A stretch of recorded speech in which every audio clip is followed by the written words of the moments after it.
dubbadhu qaallitti abaaramtuu lafaa yoo dubbachuu baatte xuuriinsaa sitti hafaa ajjechaa tasfaa'uun akkaataa du'asaa si malee eenyu argee jalqabaa dhumasaa dubbadhu qaallitti oromoon sinniisu maal jedhe tasfaa'uun yommuu qophaa ciisu ulaa dhiphoo takkatti qophaasaa darbamee mirga dhala namummaa homaayyuu sarbamee yommuu kophaa ciisee dukkana daawwatu kanaarii fi xiiqiin gubeessa qaammatu qonyonyaa madaasaa yommuu qaqqabatu laalaan isa maraachee yommuu gangalatu yommuu beelli gubee mar'umaa warrige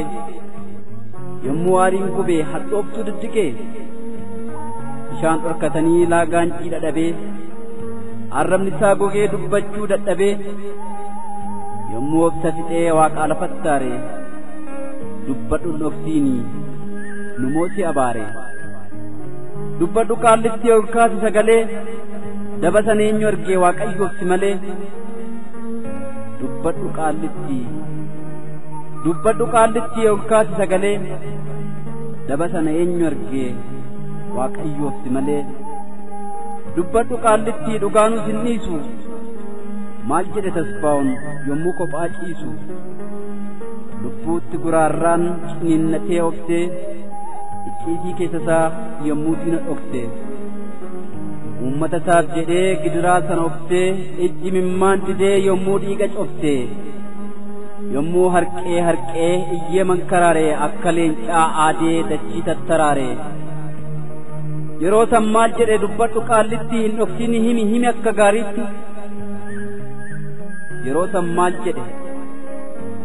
san maal jedhe dubbadhu qaallitti hin dhoksini himi akka gaariitti qeerroo jedhe qeerroo gumaa kiyya lammii koo gumaa kiyya baasaa jedhee lallabatee du'asaa hoggaa beekee hoggaa dadhabate dubbadhu qaallitti cubbuu dalagamu dhala Oromoo diinaan guyyuu dararamu